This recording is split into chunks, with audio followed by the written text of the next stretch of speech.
On today's show, I'm going to give you 3 reasons why the LA Clippers are going to win this series against the Denver Nuggets. Going to be talking about it all on today's Locked On Clippers.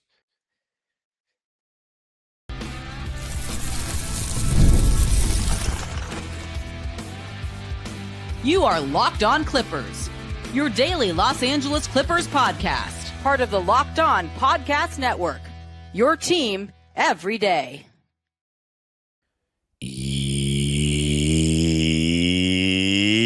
Yes, sir. You were locking with the Clips. Thank you for making Locked On Clippers the first listen of your day, your team every day. I'm your host, Darian Vaziri, born and raised in LA, been a Clipper fan for 20 years, been covering the team for 5 years on my own LA sports and NBA-centric YouTube channel, Dime Dropper, and 3 years right here on the Locked On Podcast Network for your LA Clippers. Make sure you sign up for the Locked On Clippers daily newsletter as well at lockedondaily.com.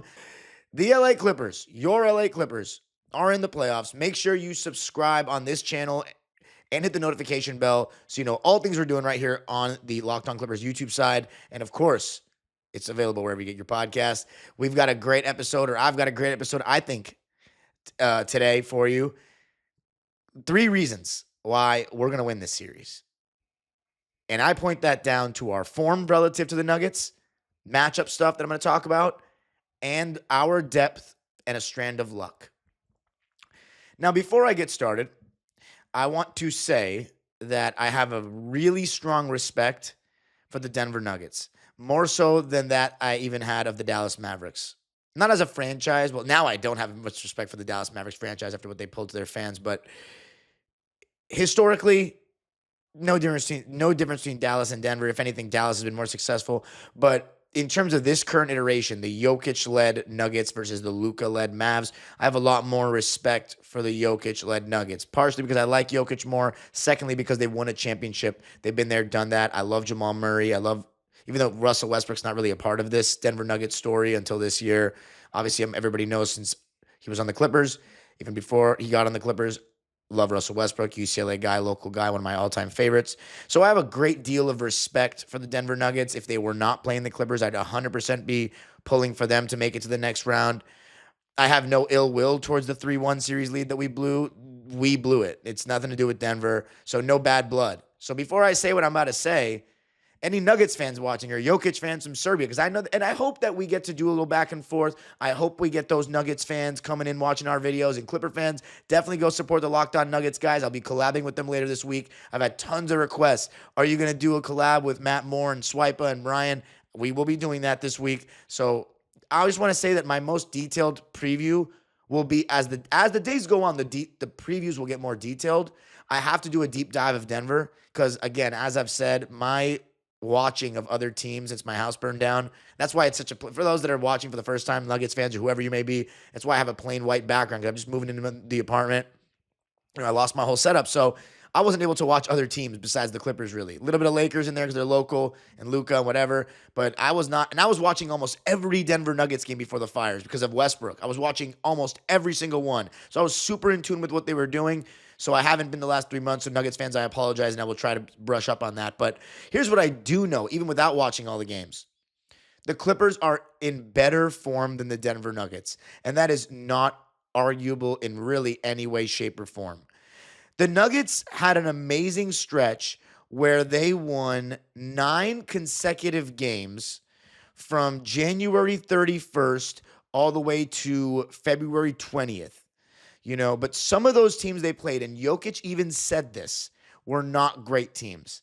At Philadelphia, we've known the injuries that they've struggled with all season long. Paul George, hey. Charlotte, tanking yearly. New Orleans, twice in a row, and they were very injured. Orlando, that's a pretty solid win, but Orlando's had their fair share of injuries all season long, although they did have Paolo Banchero and Franz Wagner in that game, so we'll give the Nuggets credit for that. But we'd expect the Nuggets to beat the Orlando Magic. And then at Phoenix, commanding win, that's a good one. Beat Portland twice, and then Charlotte again. So there's not many strong teams in that winning streak. And then they played the Lakers on national television. That's the last Nuggets game I believe I watched, was February 22nd in full. It was the last Nuggets game I watched, and the Lakers absolutely obliterated them. And ever since that game against Charlotte that ended up capping off the 9-game winning streak when they were 37-19, they're 13-13 the rest of the way. And they had just lost 4 consecutive games before winning these final 3 after they fired Mike Malone. So all that being said, despite the fact that the Nuggets have won 3 straight games going into the playoffs, we've won 9 straight games. We have won 18 out of the last 21 games. So, I'm sorry, we won 8 straight games. So if there's any doubt about who's playing better right now, who is playing their best basketball, it's us. Look, we've had an entire season in a training camp with this coaching staff. We've made some marginal moves at the deadline to get Bogdanovic, chop off some of the fat, so to speak, in Mo Bamba, Kevin Porter, who actually has been pretty good with Milwaukee from everything I've seen and heard. But I think this roster, the guys that we have now, Kawhi, James Harden, Zubats, Norman Powell, Chris Dunn, Derrick Jones Jr., Bogey, Ben Simmons, Nico, and maybe a little bit of Amir Coffey. These guys are built to make something happen. The Denver Nuggets, moral of the story, we could not be playing better basketball going into the playoffs. There's no team in the NBA, in my opinion, that's as hot as we are. 18 out of the last 21. Now, granted, here's where I don't want to get caught out for being a hypocrite. There are some games that we won in this last 21 game stretch that are some absolute gimmies. The Rockets, who were sitting everybody, the San Antonio Spurs, who were injured, the Mavericks twice, the New Orleans Pelicans, the Brooklyn Nets. We played the Knicks without Jalen Brunson twice. We played the Grizzlies that were heavily injured. We played the Charlotte Hornets. So those teams, like, there's some easy wins in there, but they're also beating Detroit, who's a playoff team. New York without Jalen Brunson isn't great, but they're not an automatic win. At Miami, I know Miami's not very good. They traded Jimmy Butler, but it's never easy to go in there and get a dub. At Atlanta, who's actually a decent team, will be participating in the play-in tonight, but we destroyed them in that third quarter in that one. And then, of course, the notable win against the Cleveland Cavaliers by 13 points at Intuit Dome. And then at Orlando was a really solid one as well, a gritty win. And then, obviously, these last 2 games at Sacramento and at Golden State, I think the Golden State game showed a lot of character, a lot of resilience. And when you talk about beating teams that you're supposed to beat, and this applies to both the Nuggets and during their winning streak and us, you shouldn't get penalized for that. You still need to go out there and perform and be the best version of your team and build good habits. And you know what doesn't change? When you see the 50 wins for the Clippers and the Denver Nuggets on their record, it doesn't matter. It doesn't say who beat better teams. It doesn't say who won a higher percentage of games when the stars of the other team were healthy. It just says 50 wins. So a win is a win for an NBA team and for an NBA player. And you need to go out there and find a way to get it done. And wins build confidence. So when people say, oh, well, they've won 8 games against trash teams, most of them have been trash. Here's the thing. 6 of them might be trash and 2 of them might be real wins.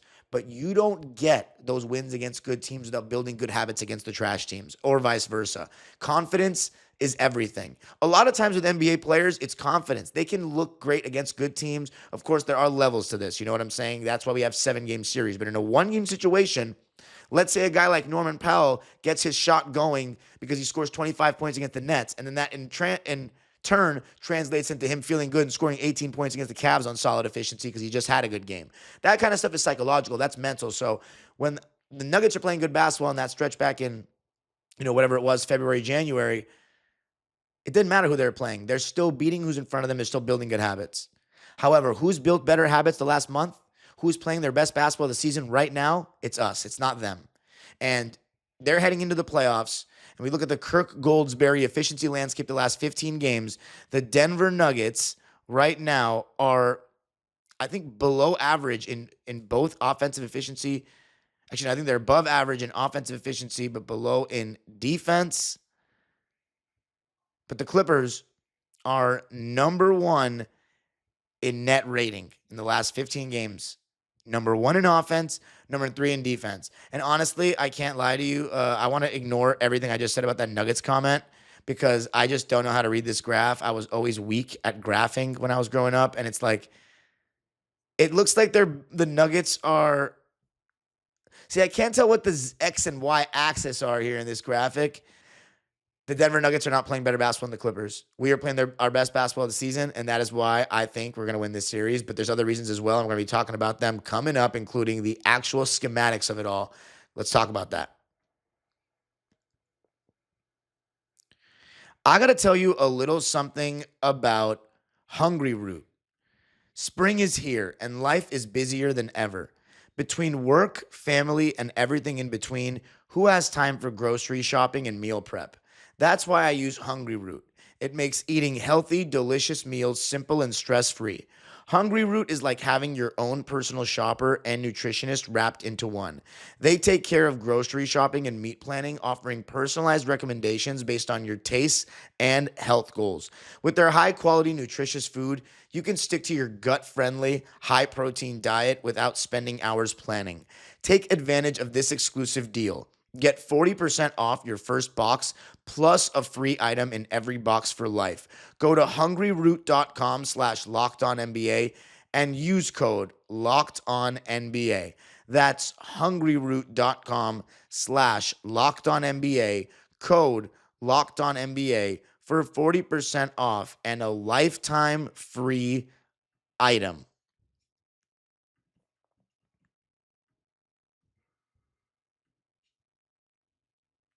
All right. Clippers Nuggets set to face off in round 1 for the third time in NBA history. I, in my 20 years of fandom, have been grateful to have experienced all 3 battles, or will experience this third battle.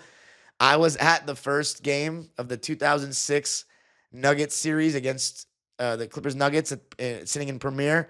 Won that game off of a Carmelo Anthony missed potential game winner in the corner. I'll never forget it. And of course, the 3-1 that we blew in the bubble. So this is the decider, the third matchup. But in this era, in the Kawhi versus Jokic era, they reign supreme. But I ain't forgetting about that 06. It's 1-1. It's not 1-0. But they were the last to beat us, so it's time for us to get our get back. Now, there are some things to be said about this matchup. If you remember, ever since the bubble, we had a major struggle against the Denver Nuggets. Before the Lakers ended up having their widely reported struggles against the Denver Nuggets,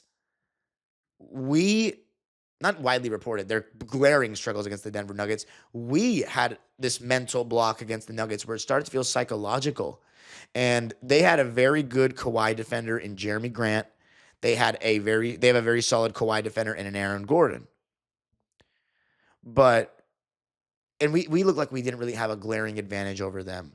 You know, what they would always do is expose the fact that Kawhi and Paul George weren't fantastic passers in pick and roll. So they would hedge with Jokic, sending him out to the level of the screen. And Jokic is pretty decent when he's hedging it, using his hands and making himself big. Where he struggles is when he gets pulled out in space and a guard can take advantage of him and get around him. Kawhi and PG, they look quick in spurts, but throughout games, they're not the quickest. They don't get low to the ground. So it's easy for Jokic to kind of not let their big bodies get around him. So what he would do is he would take away that pass to the roller, or the Nuggets would take away that pass to the roller when Kawhi and Paul George had the ball in pick and rolls with Jeremy Grant. I'm sorry, not Jeremy Grant, MPJ or Millsap taking away the roller and then forcing the skip pass, which Kawhi and Paul George weren't great at making. So then we wouldn't really gain advantages in pick and roll, and then it essentially became an isolation game, which they ended up, and then compared to us not being able to guard the Murray-Jokic two-man game in pick and roll, they had the clear advantage. Well, James Harden has actually somewhat turned this around. Believe it or not, he has kind of changed this matchup for us. And it really begins with his record against Jokic all time. And this comes credit of my man Jackson Lloyd on Twitter.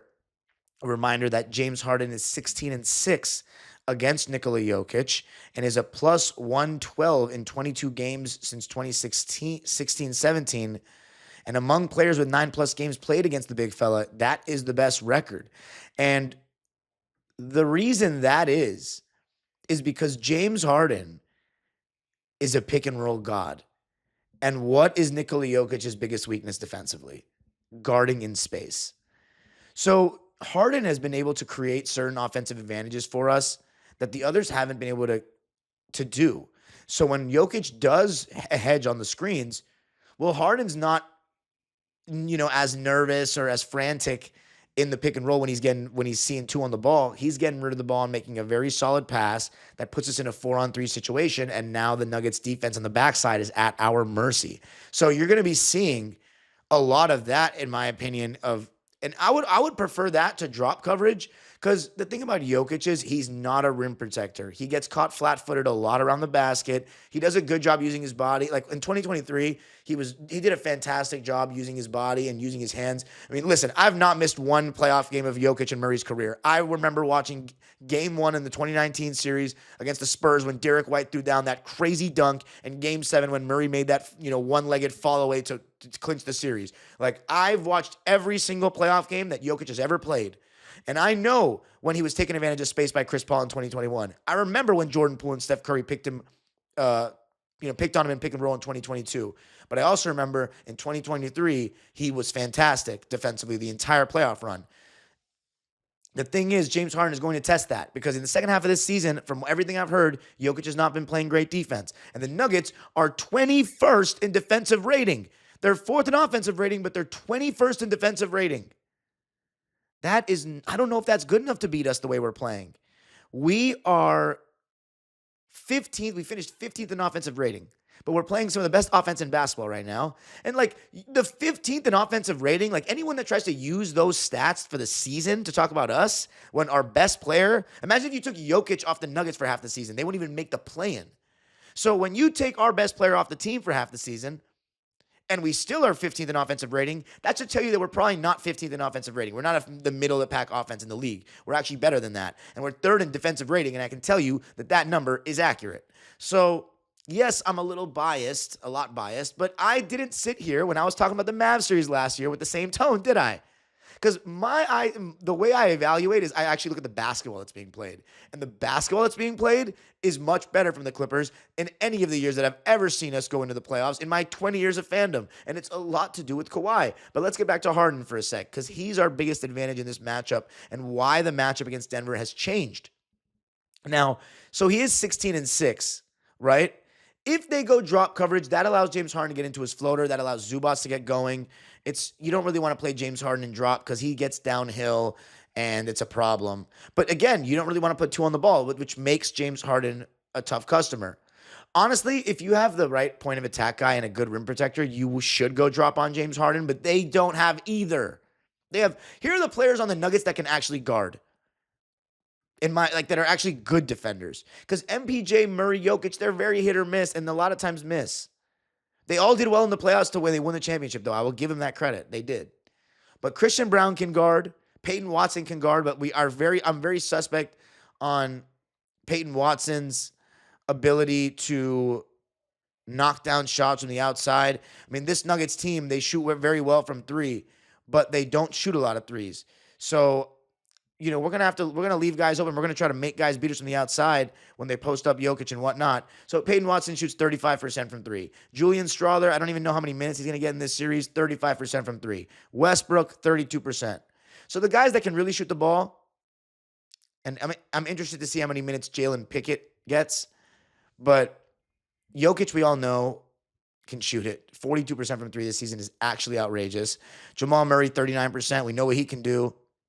MPJ, 39.5%. He's a sniper. And then Christian Brown, coming off that sophomore slump he had last year after what was an amazing rookie campaign, he's bounced back. He started for them, and he's shot 58, 40, 83 splits this season. He's been awesome. So he's going to be someone to watch. But again, we're going to live with Christian Brown shooting outside shots. And Aaron Gordon's shooting 44% from 3 somehow this season. I have no idea how. but we want to make him shoot threes. The thing about the Nuggets is they don't always have a willingness to shoot threes. And Westbrook is going to add to that. And if there's any team that knows Westbrook's weaknesses, it's us. So we're going to try to make them beat us from the outside. I just feel as though I just think they'll have a tougher time guarding us, which is weird because their offense is so much better, but our defense is just so much better than theirs. So it's an interesting matchup all the way around. I don't think that it's a shoo-in that we're going to win this series. Like, obviously, it's the Denver Nuggets, and it's Jokic is the best player in the world. For all we know, this man could average 38, 12, and 11, and we lose. But you know what the X factor for me is Murray for the Nuggets. If it's always about Murray. If Murray's playing at that level where he's making all these shots from 3 levels and you can't guard that 2-man game, because it's impossible to guard them. It really is impossible to guard them when they're going. But it all comes down to Murray. And his health is a question mark before this series. Like, that, people are wondering, is he okay? He's not had many games back since he's been out. Like, that all matters. And you don't have the same concerns for us right now, which is rare, given that we're always the ones with the injury concerns and whatnot. But look, to add on to the Kawhi thing, to the Harden thing, in 6 matchups with the Clippers, since we got 6 matchups really with the Nuggets, since we got Harden, we're 4-2, and Kawhi has missed 4 of those games. When you look at this season, we split the season series 2-2, but I want to add some context to those matchups. Number 1, the first game was pretty fair and square. We beat them. The second game of the season. I know that's early, though. It's so long ago, but it was actually one of the fairer matchups of the season because they had their lineup of Aaron Gordon, MPJ, Murray, Jokic, and Christian Brown, and then we had basically everyone but Kawhi. So, and we won by 5, and a lot of that's because James Harden was, doing great things in pick and roll. And Zubats did as well of a job as you could do on Jokic. He still had 41 points, but he made him work for those 41 points. And the reason why I also think that we're so much better equipped is that we have so many better guys that throw at Jamal Murray than before, like in the bubble, for example, or like the 2-1-3 era. Like, Patrick Beverley was a little too small. Chris Dunn and Derrick Jones Jr. are going to be fantastic to throw at Murray. So I'm really excited about that. And then we have the second game, which was Russell Westbrook's return to LA, where we won 126-122, if I'm not mistaken. Yeah, 126-122 on December 1st. And that one, the Nuggets did have Aaron Gordon. And they started Peyton Watson instead of him that game because I think he was just coming back. But we won. And again, it was another amazing game from James Harden. 39, 9, and 11. Like, he really carried us that game. He really torched them.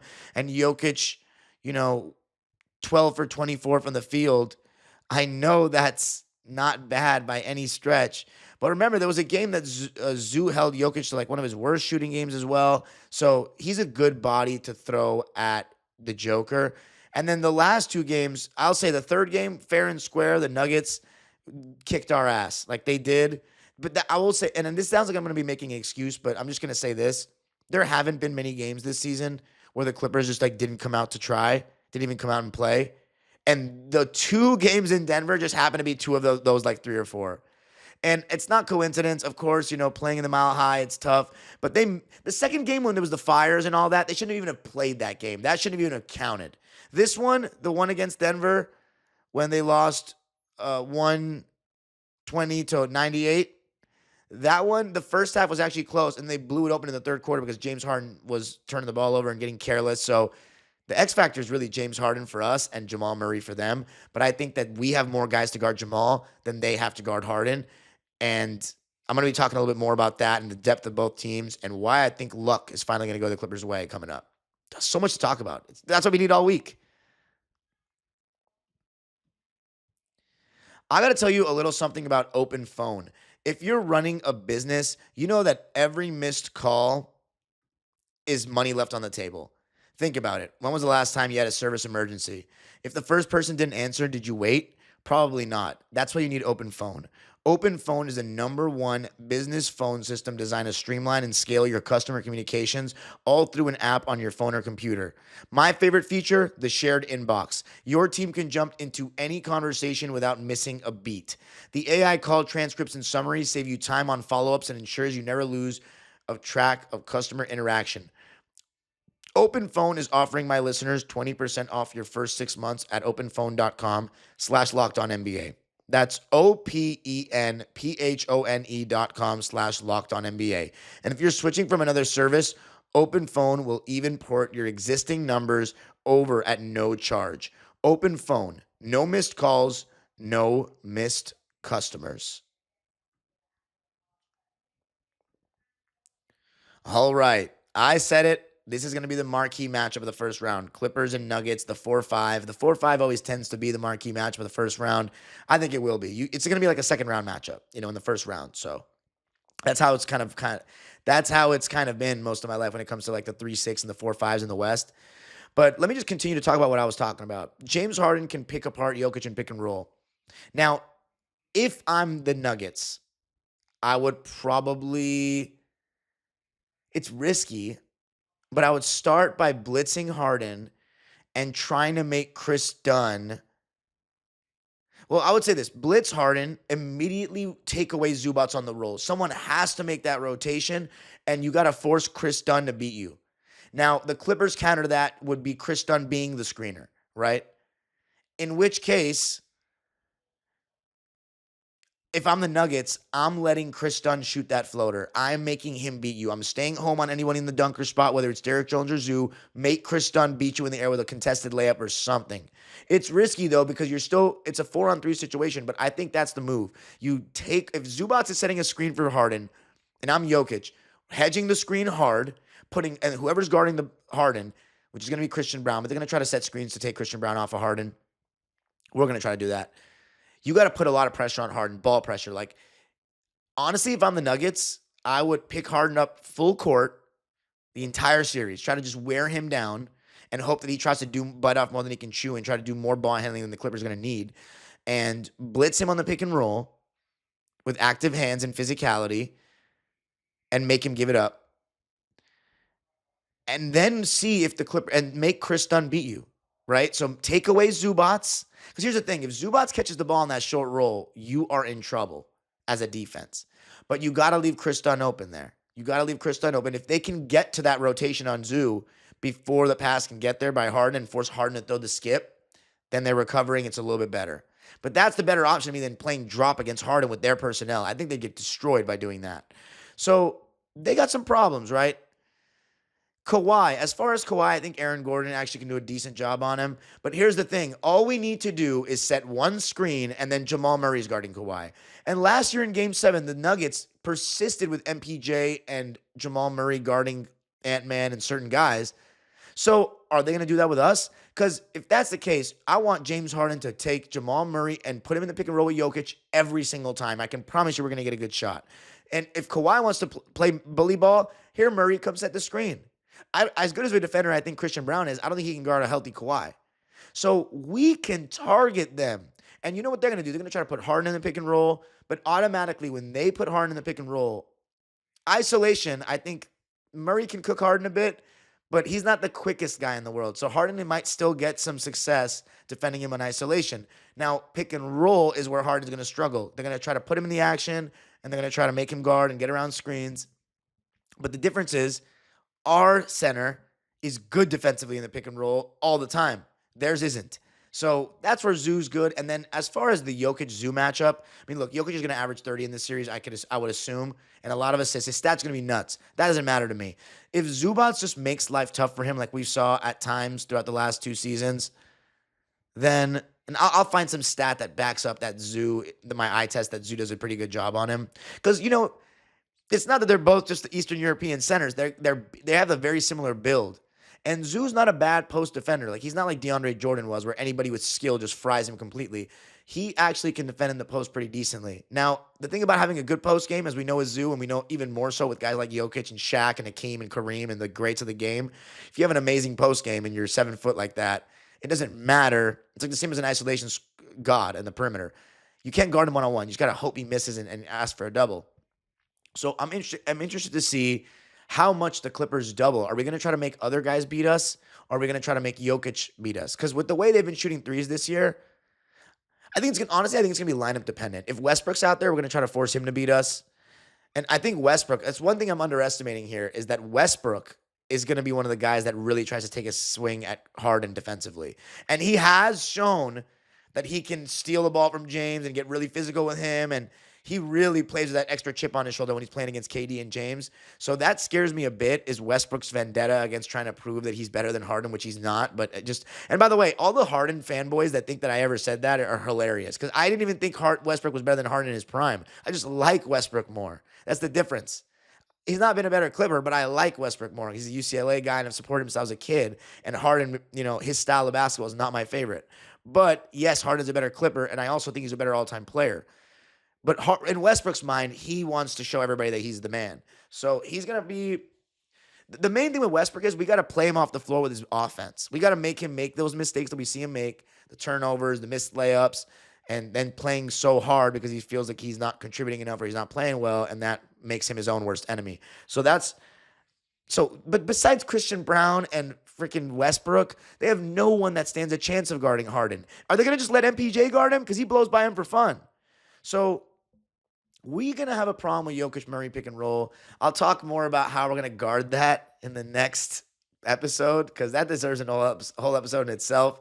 And I know a Nuggets fan's going to be like, you literally did all that talking and you didn't want to talk about how you're going to guard our most deadly action. What is their most deadly action? Is it Jokic in the post, or is it the Murray-Jokic pick and pop? Or Jokic, pick and roll / pick and pop? I don't know. It's very hard to guard anything involving Jokic, but I think we are better equipped. You know what I'm saying? Even if we do double team and leave certain guys open, our rotations are sharp. Like, we have guys that anticipate the next pass. They're going to make Jokic make the toughest pass possible.